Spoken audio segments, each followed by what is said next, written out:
가나안 북방 전쟁. 여호수아 11장 1절에서 23절 말씀입니다.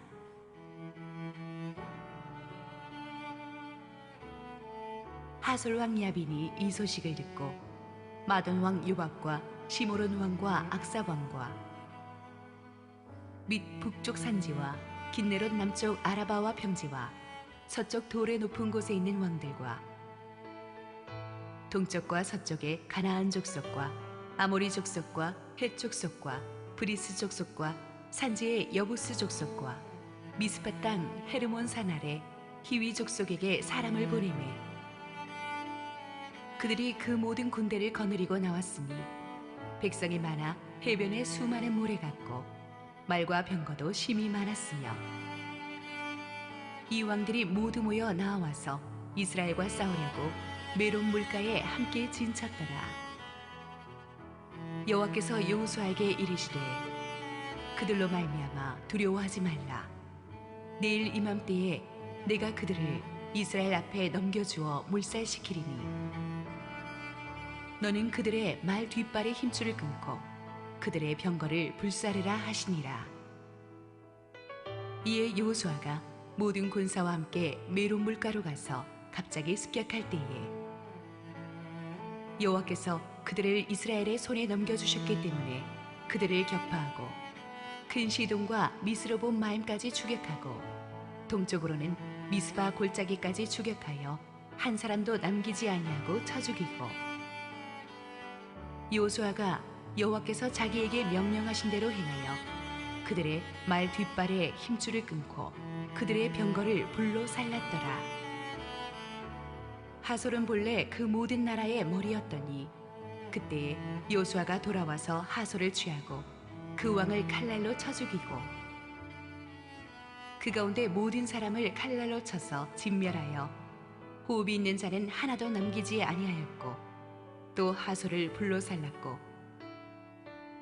여호수아가 그 왕들의 모든 성읍과 그 모든 왕을 붙잡아 칼날로 쳐서 진멸하여 바쳤으니 여호와의 종 모세가 명령한 것과 같이 하였으되 여호수아가 하솔만 불살랐고 산 위에 세운 성읍들은 이스라엘이 불사르지 아니하였으며 이 성읍들의 모든 재물과 가축은 이스라엘 자손들이 탈취하고 모든 사람은 칼날로 쳐서 멸하여 호흡이 있는 자는 하나도 남기지 아니하였으니 여호와께서 그의 종 모세에게 명령하신 것을 모세는 여호수아에게 명령하였고 여호수아는 그대로 행하여 여호와께서 모세에게 명하신 모든 것을 하나도 행하지 아니한 것이 없었더라.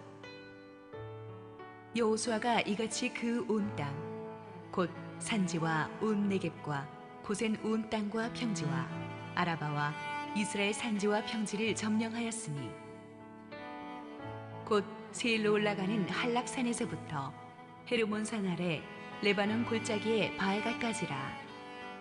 그들의 왕들을 모두 잡아 쳐 죽였으며 여호수아가 그 모든 왕들과 싸운 지가 오랫동안이라.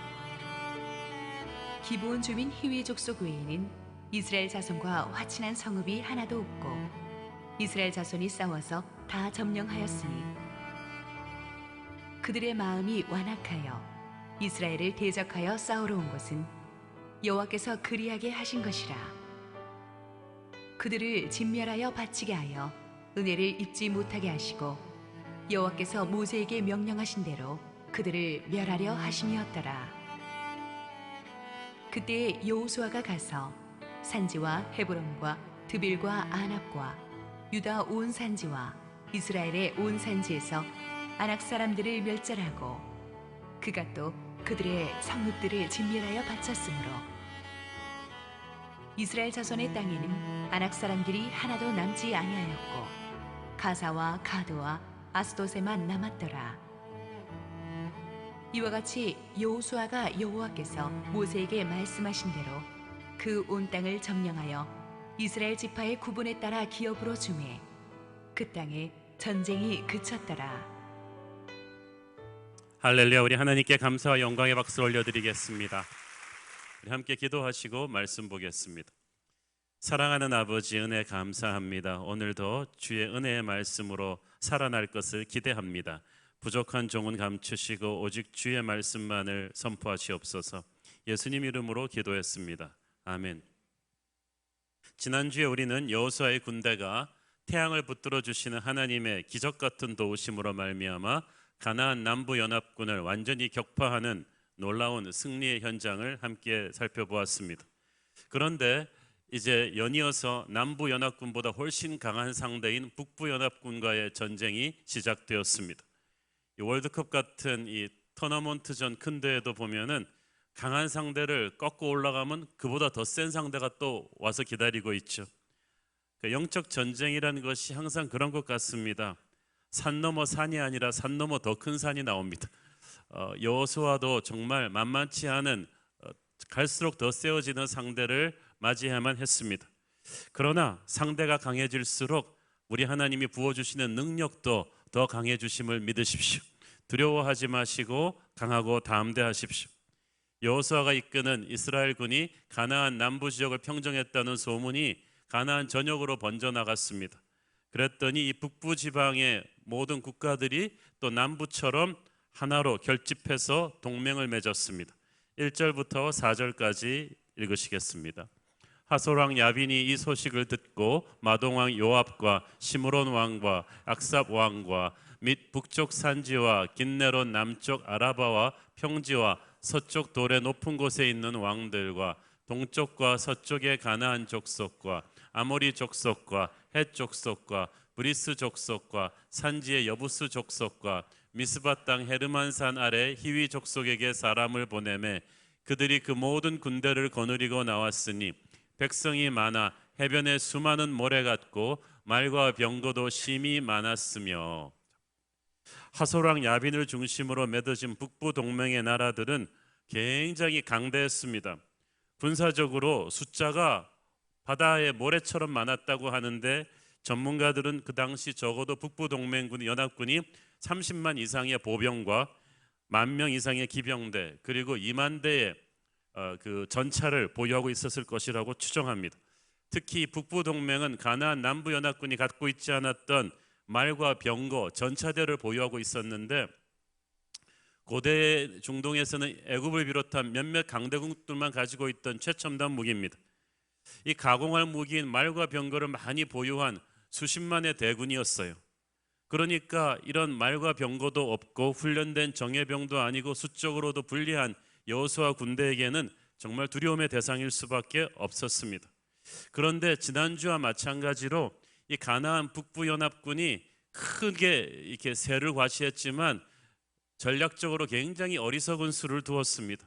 그들의 최선의 방책은 각자의 험준한 요새에 틀어박혀서 지리한 공성 방어전으로 나오는 것이 최고였을 텐데 고맙게도 그냥 각자의 요새에서 다 기어나와 주셔가지고 평지에서 이스라엘 군과 전면 대결을 벌이려고 했습니다.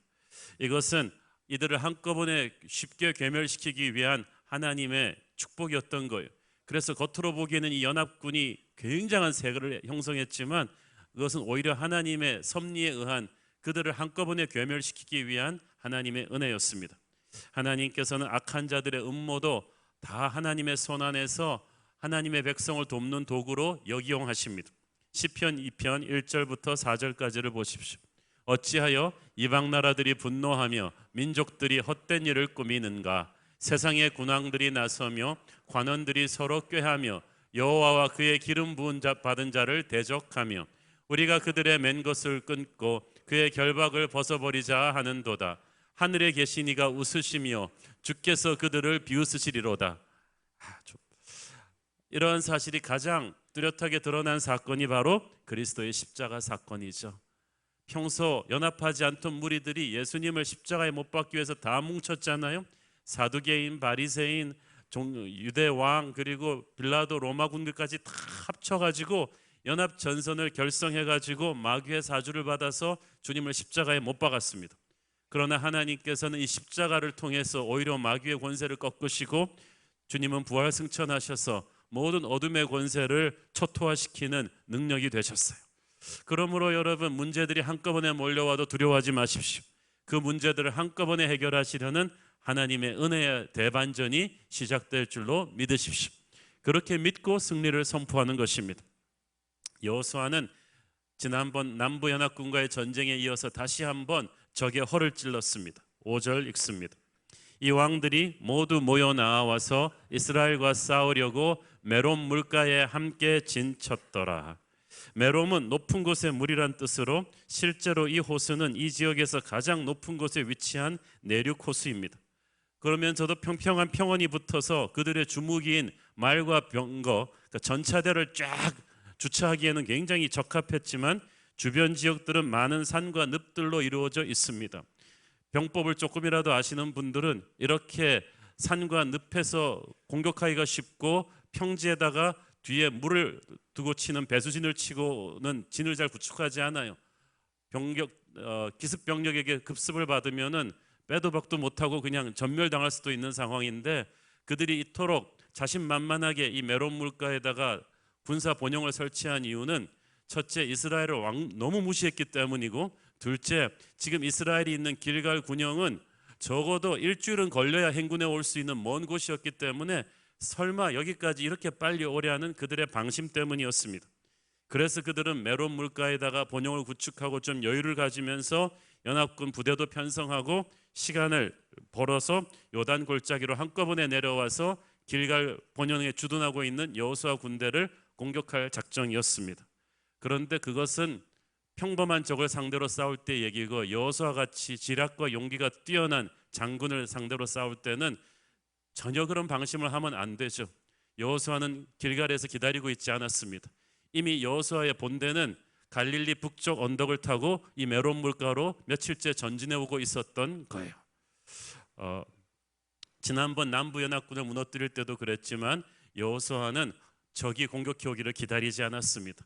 그는 절대로 방어전을 치르지 않았습니다. 먼저 밤을 새서 이미 이 메론 물가 쪽으로 이동해 오고 있었고, 거의 이제 이 가나안 북부연합군의 본영을 공격하기 그 직전에 행군 도중에 하나님께서 여호수아에게 격려하셨습니다. 6절 읽습니다. 여호와께서 여호수아에게 이르시되 그들로 말미암아 두려워하지 말라.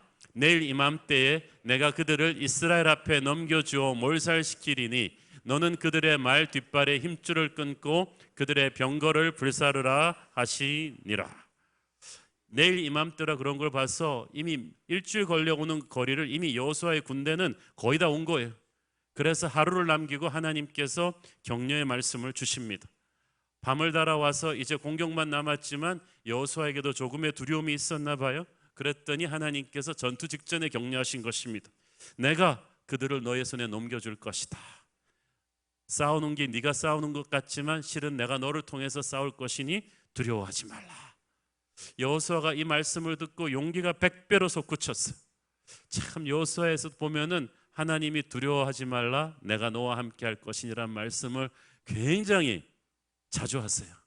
그런데 어떤 하나님의 말씀은요, 듣고 또 들어도 부족해요. 우리는 듣고 또 들어야 돼요. 들을 때마다 새로운 용기가 나거든요.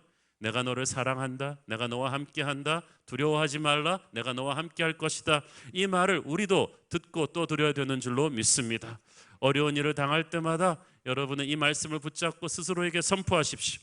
여호수아의 이 담대함은 이 하나님의 말씀을 듣고 또 들음에서 온 것입니다.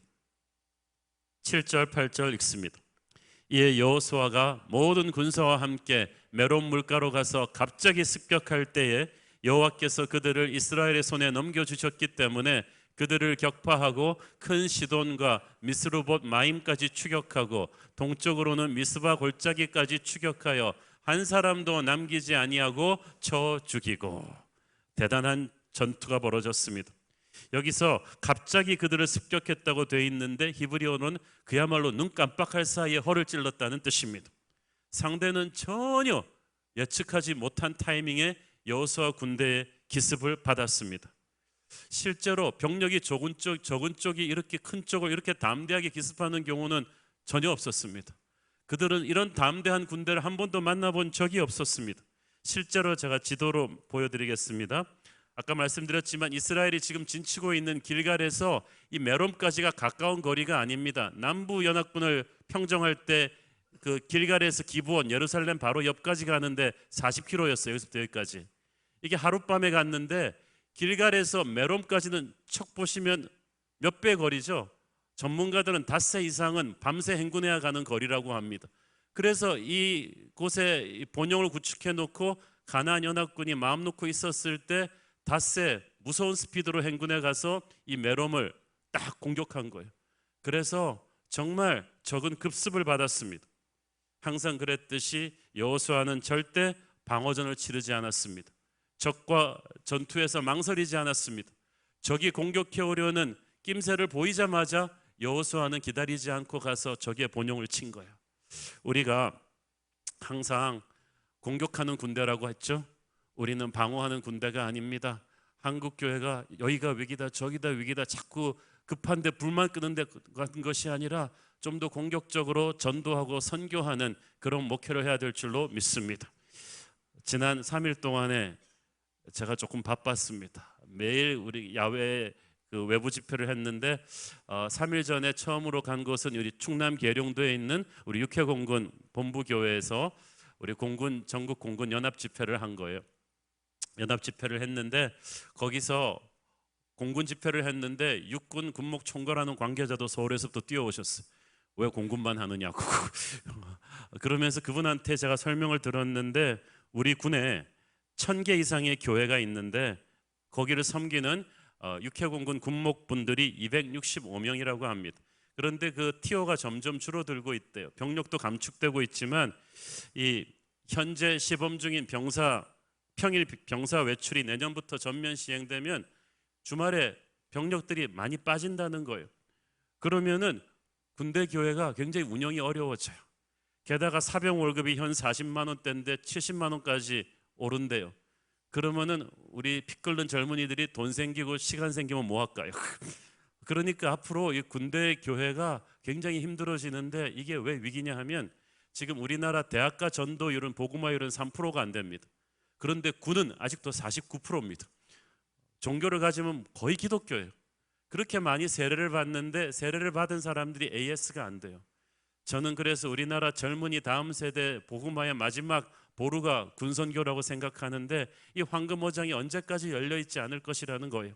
그래서 단순히 이 문이 열려 있을 때 우리가 총력을 기울여서 육해공군의 전략적인 교회들을 지원해 가지고 단순히 세례만 주는 것이 아니라 이 여가 시간이 남는 사병들에게 가서 커피 브레이크 성경 공부도 가르치고 CS 훈련도 하고 여러 가지 그리고 군목분들을 또 영적으로 훈련도 시켜서 정말 우리 젊은이 선교 이 군선교의 황금어장을 우리가 총력을 기울여서 가서 섬겨야 된다는 확신이 들었습니다. 내년부터 그래서 전 교회 공동체가 이 일을 같이 좀 하려고 합니다. 또 그 다음 날은 이 판교 테크노밸리에서 테크노밸리 광장에서 저녁에 한 2,000명 정도의 IT 직장인들과 함께 우리가 예배를 드렸는데 감격스러웠습니다.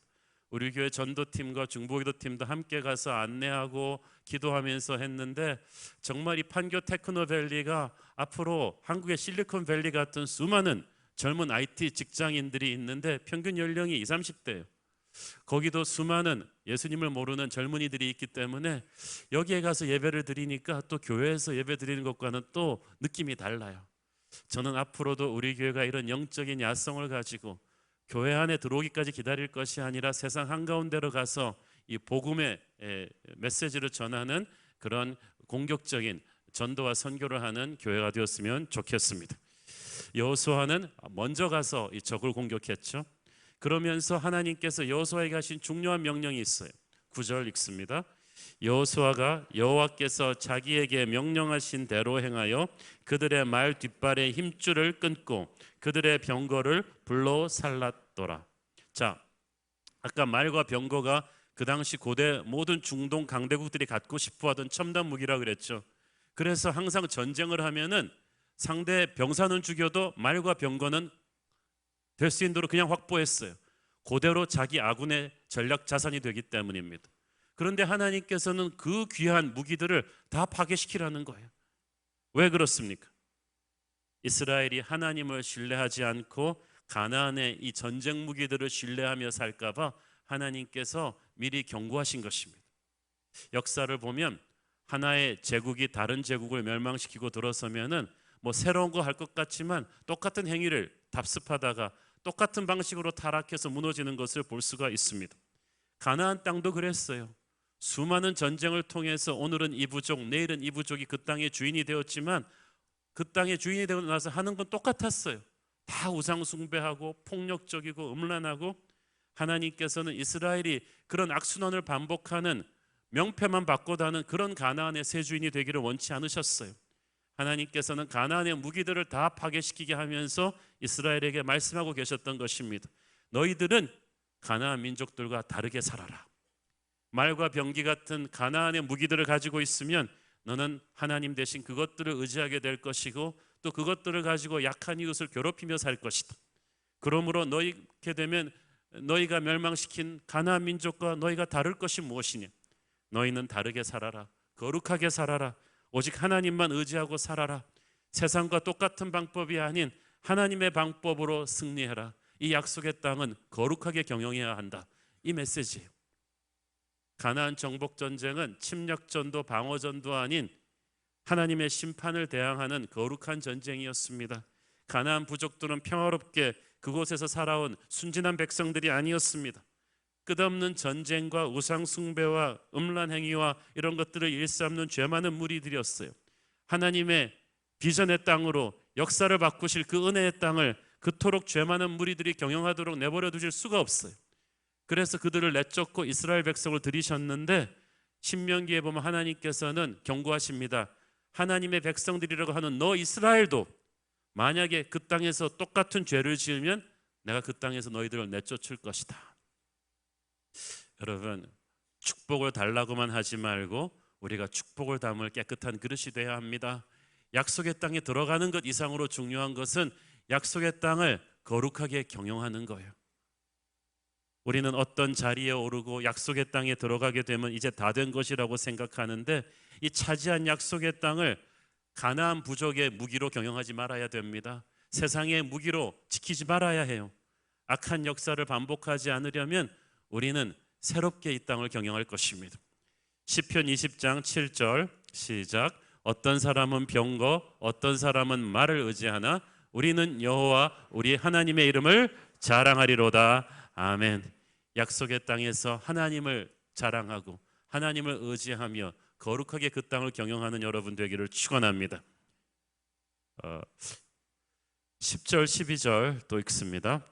하솔은 본래 그 모든 나라의 머리였더니 그때 여호수아가 돌아와서 하솔을 취하고 그 왕을 칼날로 쳐 죽이고 그 가운데 모든 사람을 칼날로 쳐서 진멸하여 호흡이 있는 자는 하나도 남기지 아니하였고 또 하솔을 불로 살랐고 여호수아가 그 왕들의 모든 성읍과 그 모든 왕을 붙잡아 칼날로 쳐서 진멸하여 바쳤으니 여호와의 종 모세가 명령한 것과 같이 하였으되.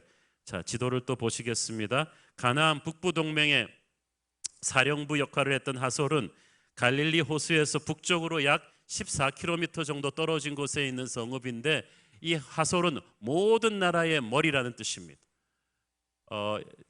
지금 그 학자들의 추정으로 보면은 대략 200에이커 한 24만 평 정도 되는 크기의 여리고성의 25배나 되는 성이었는데 크기만 한 것이 아니라 요새 중에 요새라는 아주 잘 구축된 요새였으며 시리아, 바벨론, 애굽을 다 연결시키는 해상 통로, 육상 통로가 다 오고 가는 천혜의 교통 요충지였다고 합니다.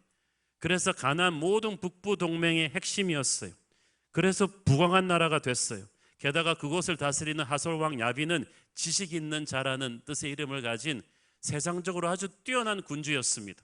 그런 뛰어난 군주가 저렇게 천혜의 요수의 강대국을 다스렸으니까 그 나라의 힘이 어땠겠습니까?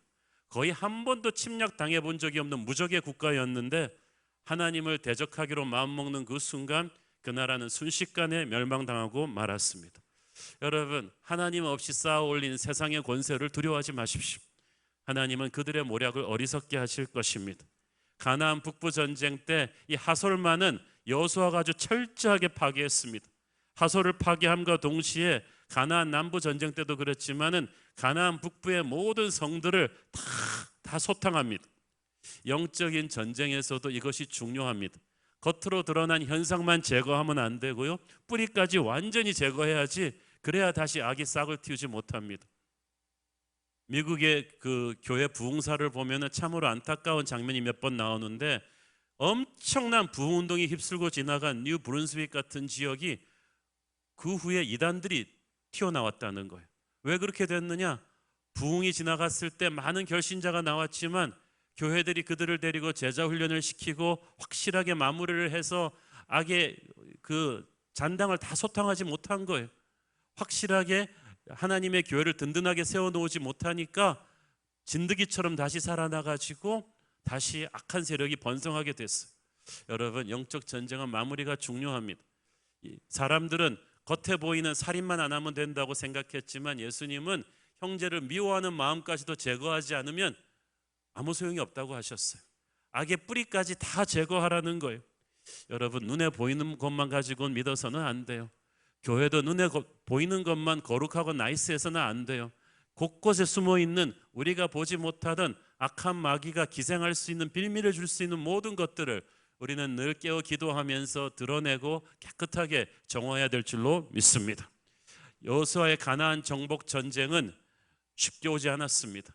승리를 위해서 여호수아의 군대는 엄청난 피와 땀을 흘려야만 했죠. 자, 11장 16절부터 23절을 쭉 보면 가나안 북남부 전쟁을, 남부 연합군, 북부 연합군을 무너뜨린 뒤에도 계속된 이 가나안 정복 전쟁의 전체 맥락을 볼 수가 있습니다. 한번 가나안 전체 지도를 보시겠습니다. 남쪽으로는 세일 골짜기로부터 시작해서 북쪽에 쫙 올라가서 레바논 헤르몬 산까지 가는 이 전체가, 이 가나안 땅이 그렇게 넓지는 않아요. 남북이 한 240km 정도, 동서로 하면은 한 80km 정도 되는 그런 땅인데, 이 땅 전체에 왕들이 무려 한 30명이 넘었어요.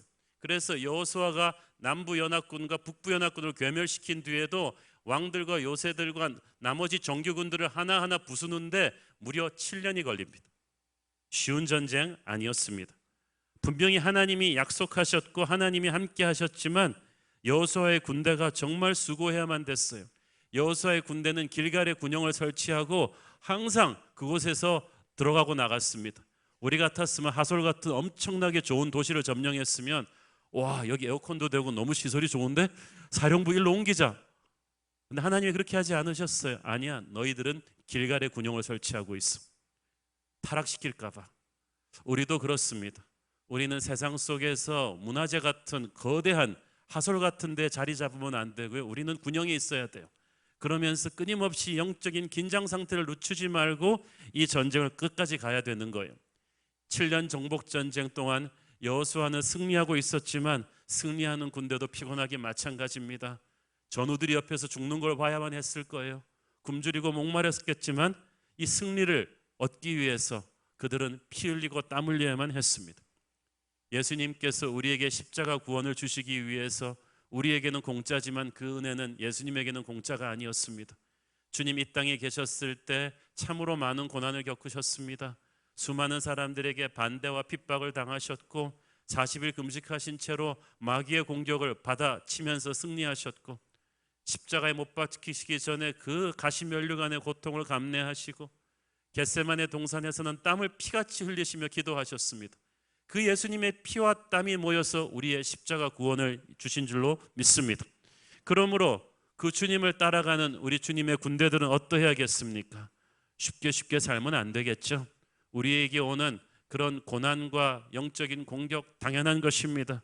우리가 주님의 군대이기 때문에 그런 공격이 있는데, 우리가 우리 주님의 손을 잡고 담대히 그 모든 영적인 전쟁을 능히 이기며 나아갈 것입니다. 자, 오늘의 본문에서 많은 걸 다룰 수 있지만 특별히 제가 주목하고 싶은 포인트가 하나 있는데, 안악자손을 몰아낸 사건입니다. 21절 22절 읽겠습니다. 그때에 여호수아가 가서 산지와 헤브론과 드빌과 아납과 유다 온 산지와 이스라엘 온 산지에서 아낙 사람들을 멸절하고 그가 또 그들의 성읍들을 진멸하여 바쳤으므로 이스라엘 자손의 땅에는 아낙 사람들이 하나도 남지 아니하였고 가사와 가드와 아스도세만 남았더라. 자, 보세요. 왜? 이 많은 가나안 정복사에서 수많은 일들이 있었겠지만 저 같으면 여리고성의 승리 뭐 이런 걸 굉장히 스팟라이트를 했을 텐데 특별히 아낙 자손 정복사를 특히 다룬 이유가 있어요. 40년 전 과거로 거슬러 갑니다. 모세가 가나안 땅으로 들어가기 위해 12정탐꾼을 보냈고 그 사람들이 돌아와서 보고를 할 때였죠. 기억하시죠? 갈렙과 여호수아만이 그 땅을 취하자고 했는데 다른 정탐꾼이 그건 어려울 거라고 했어요. 아낙 자손 때문이었어요. 민수기 13장 30절 33절 읽습니다. 갈렙이 모세 앞에서 백성을 조용하게 하고 이르되 우리가 곧 올라가서 그 땅을 취하자 능히 이기리라 하나 그와 함께 올라갔던 사람들은 이르되 우리는 능히 올라가서 그 백성을 치지 못하리라 그들은 우리보다 강하니라 하고 이스라엘 자손 앞에서 그 정탐한 땅을 악평하여 이르되 우리가 두루다니며 정탐한 땅은 그 거주민을 삼키는 땅이요 거기서 본 모든 백성은 신장이 장대한 자들이며 거기서 네피림 후손인 아낙 자손의 거인들을 보았나니 우리는 스스로 보기에도 메뚜기 같으니 그들이 보기에도 그와 같았을 것이라. 야, 이스라엘 사람들이 하나님이 주신 그 엄청난 꿈을 묻어버린 것이 바로 아낙 자손에 대한 공포예요. 열 정탐꾼 제외하고 나머지 200만은 본 적도 없는데 여러분 인간이 얼마나 이상하게 선동될 수 있는지 아시겠죠? 본 적도 없는 아낙 자손에 대한 공포를 끔찍하게 그리면서 200만이 졸지에 하나님의 약속은 다 잊어버리고 우리는 이제 다 죽었다 애굽으로 돌아가자 하나님의 리더 모세를 갈아치우려고 대들었어요. 하나님이 진노하셨습니다. 바로 들어갈 수 있었던 약속의 땅을 38년 동안을 못 들어가게 됐어요. 불만했던 그 출애굽 1세대는 못 들어간 정도가 아니라 광야에서 하나하나 죽어갔습니다. 출애굽 1세대가 약속의 땅으로 들어가는 꿈을 이루지 못한 것은 그 꿈을 죽인 것은 아낙 자손에 대한 공포 때문이었어요. 아무 죄도 없이 부모 세대의 불신 때문에 광야에서 태어나서 약속의 땅에서 청소년기를 보내면 꿈을 꾸며 자랄 수 있었던 출애굽 2세대가 괜히 광야에서 38년 동안 고생하면서 그들의 청년 시절을 보내야 했던 것은 바로 부모 세대의 아낙 자손에 대한 공포 때문이었어요. 이스라엘 사람들의 뇌리에 박힌 아낙 자손은 하나님에 대한 믿음보다 더 무서운 마귀의 무기였어요.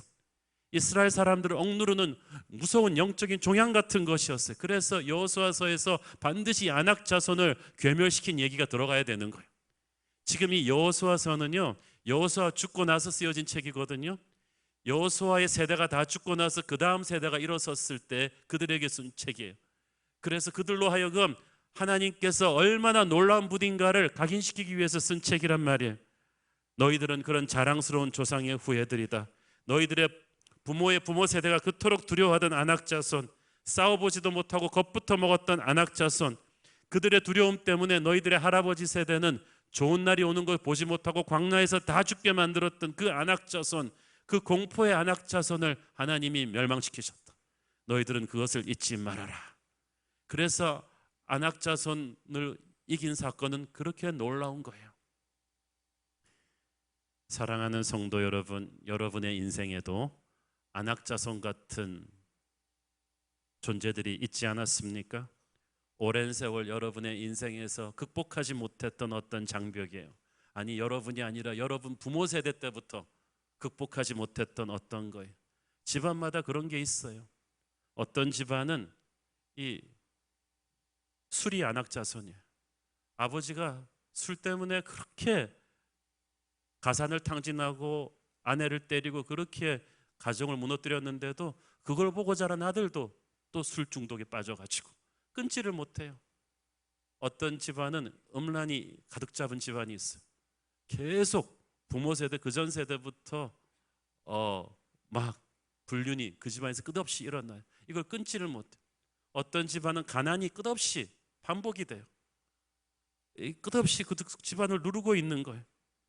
좋은 날 오는 것을 보지 못하고 광야에서 비참하게 죽게 만들었던 아낙 자손 같은 장벽들이 각자에게 각자의 집안에 있는데 이제 그 아낙 자손을 여러분 대해서 예수 이름으로 물리치기를 바랍니다. 약속의 땅으로 들어가서 가나안 땅 전체를 휩쓸던 7년 동안 가장 통쾌했던 순간은 이 아낙 자손을 완전히 몰아냈을 때였어요. 22절에 보세요. 이스라엘 자손의 땅에는 아낙 사람들이 하나도 남지 아니하였고, 여러분의 인생에 그 악몽 같았던 아낙 자손이 하나도 남지 않게 되기를 축원합니다. 그리고 나서 그 자랑스러운 간증을 다음 세대에게 물려준 거예요. 여러분도 그렇게 하십시오. 여러분 대에서 악의 사이클은 끝날 것입니다. 아낙 자손은 이제 끝을 내고 아버지에 대해서 영적인 전쟁을 마무리했다는 자랑스러운 간증을 여러분의 아들에게 물려줄 수 있게 되기를 축원합니다. 이사야서 51장 12절 이르시되 너희를 위로하는 자는 나 곧 나이니라. 너는 어떠한 자이기에 죽을 사람을 두려워하며 풀같이 될 사람의 아들을 두려워하느냐. 하늘을 펴고 땅의 기초를 정하고 너를 지은 자 여호와를 어찌하여 잊어버렸느냐. 너를 멸하려고 준비하는 저 학대자의 분노를 어찌하여 항상 종일 두려워하느냐. 학대자의 분노가 어디 있느냐. 아낙 자손을 더 이상 두려워하지 말아라. 예수님을 만나는 그 순간부터 두려워할 필요가 없습니다. 여호수아는 40년 전에 이스라엘 백성들이 모두 아낙 자손 앞에 공포에 질렸을 때 갈렙과 함께 아낙을 두려워하지 않았던 유일한 사람이었어요. 그래서 오늘날 이스라엘 군대를 이끌고 아낙 자손을 멸망시킬 수가 있었어요. 여호수아를 따르면 아낙 자손을 몰아냅니다. 예수님은 우리를 그토록 괴롭게 하는 마귀의 권세를 두려워하지 않는 유일한 분이십니다. 그 예수님을 따르면 우리는 반드시 승리할 줄로 믿습니다. 예수 이름으로 여러분의 아낙 자손을 끝을 내버리는 여러분 되기를 바랍니다. 더 이상 나의 인생에서 나의 집안에서 아낙 자손은 없을 것이다. 예수의 이름으로 승리하시기를 바랍니다. 그리고 23절 나옵니다. 이와 같이 여호수아가 여호와께서 모세에게 말씀하신 대로 그 온 땅을 점령하여 이스라엘 지파의 구분에 따라 기업으로 주매 그 땅에 전쟁이 그쳤더라. 할렐루야. 그 땅에 전쟁이 그쳤더라. 이 말은 가나안이 구석구석 완전히 정복되었다는 의미는 아닙니다. 우리가 다음 설교에서 다루겠지만 여호수아가 나이 들어서 죽기까지도 그때까지도 아직 완전히 정복되지 않은 곳들이 가나안에 많이 남아 있었습니다. 그러면 오늘 본문에서 전쟁이 완전히 그쳤다는 말은 무슨 뜻입니까? 이것은 여호수아의 군대가 가나안에 있는 모든 왕들과 정규 군대들을 다 패배시킴으로써 가나안 전체의 주도권을 가지고 왔다는 뜻이에요. 이제 가나안의 주인이 누군지 판가름하는 것은 이제 끝이 났다는 얘기예요. 물론 이제 12지파에게 이 땅을 골고루 나눠줘서 각 지파별로 자기 영토 안에 있는 게릴라들을 잔당들을 소탕하는 숙제는 해야 되지만 가나안 전체 전쟁은 이제 이스라엘의 승리로 끝이 났다. 이스라엘이 이제 이 땅의 주인임을 선포하게 된 거예요. 2차 연합대전 때 연합군이 승리로 끝난 뒤에 독일이 항복했어요. 항복하고 난 뒤에도 유럽 곳곳에 독일군 잔당들이 남아있긴 했지만 이 저항 세력은 힘을 잃었죠. 이미 승리했기 때문에 이제 유럽 사람들은 전쟁이 끝났기 때문에 평안한 삶으로 돌아갈 수 있었습니다. 여호수아의 군대가 7년 만에 이룬 승리가 그런 것이었습니다. 여기서 중요한 사실은 전쟁이 그친 것은 이스라엘과 가나안이 평화 협상을 해서가 아니라 이스라엘이 가나안을 패배시키고 승리했기 때문이에요. 이것은 우리나라 한국 전쟁 휴전이 아닙니다. 한국 전쟁은 너무나 안타깝게 종전이 아니라 휴전이 선언이 됐죠. 이기지도 지지도 못한 채 공산군 측과 어정쩡한 타협을 하면서 전쟁을 끝냈기 때문에 아직까지도 이 나라가 이렇게 힘들잖아요. 그러나 여호수아의 전쟁은 승리로 끝이 났습니다. 여러분, 마귀와 타협하면서 갖고 오는 평화는 의미가 없어요. 우리는 예수 이름으로 완전히 승리해서 우리의 땅에 평화를 가져와야 될 줄로 믿습니다. 여러분의 인생에서도 이제 전쟁이 그치기를 바랍니다. 어떤 사람은 마음이 전쟁터였어요. 예수 믿기 전에 예수님을 모르던 우리의 마음이 전쟁터였습니다. 돈 욕심, 명예 욕심, 자식 욕심, 시기와 질투와 음란과 우울증과 분노가 너무 많아가지고 이 땅에 이렇게 자살도 많이 하고 우울증 환자도 많고 정신병도 많고 그래요. 마귀가 끊임없이 우리 영혼을 잠식하면은 평화가 없어요. 그런데 우리가 예수님을 구주로 영접하던 그 순간 평화의 왕이 내 마음에 오시면서 전쟁이 그쳤어요. 우리의 영혼에 얼마나 기쁨이 왔습니까? 그래서 살게 된 거예요. 어떤 사람은 그 가정이 전쟁터 같아요. 이건 말이 부부지 얼마나 부부끼리 그냥 툭하면 싸우는지, 자식들이 학교에서 집에 돌아오기가 겁이 나는 집들이 많아요. 아빠 엄마 이제 좀 그만 좀 싸우라고. 그렇게 자라는 아이들은 또 문제 청소년이 돼요. 부모 자식 간이 전쟁같이 말 안 하고 대립하는 집들도 있어요. 형제들끼리 재산 문제로 서로 붙어가지고요, 얼굴도 안 보는 분들이 있어요. 여러분의 가정에 평화가 임하기를 바랍니다. 누군가가 예수님의 복음을 가지고 예수님의 보혈의 은혜를 선포하면서 우리 가정에, 우리 가문에 평화를 주옵소서라고 기도해야 돼요. 전쟁을 겪어보신 어르신 세대들은 말씀하십니다. 너희들은 모른다. 그거는 사람 사는 땅이 아니다. 전쟁은 지옥이다. 다시는 전쟁이 이 땅에 일어나서는 안 된다. 여러분의 마음에도, 여러분의 가정에도 전쟁이 그치기를 바랍니다. 어떤 곳은 교회가 시험 들어서 전쟁터 같아요. 저는 몇 군데 그런 교회 목사님들을 상담해 준 적이 있습니다. 목사와 장로가 싸우고 당회가 분열되고 성도들 간에 온갖 파벌과 미움과 가십과 죄들이 가득 차서 살벌합니다. 이런 교회 안에 주님의 평화가 임해야 합니다. 예수님의 보혈이 들어가야 되고요, 말씀과 기도로 마귀가 떠나고, 마귀는 전쟁의 영이지만 예수님은 평화의 왕이십니다. 저는 한국 교회 안에 예수님의 평화가 임하기를 바랍니다. 전쟁이 그치고 주님의 평화가 여러분에게 가득하기를 원하지 않습니까? 여러분의 마음에, 여러분의 가정에, 이 교회 안에 항상 그리스도의 평안이 가득하기를 축원합니다. 이 나라가 지금 예수님의 평안이 필요합니다.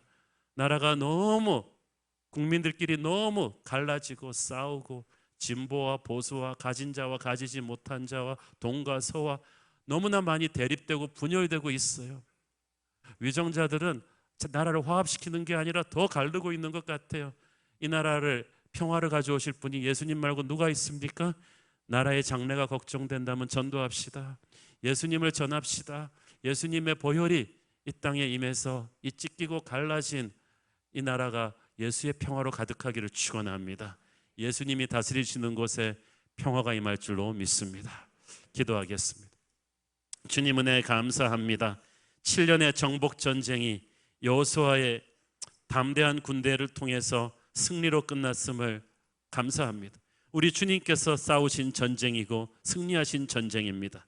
예수님께서 승리하셨듯이 우리도 승리할 줄을 믿습니다.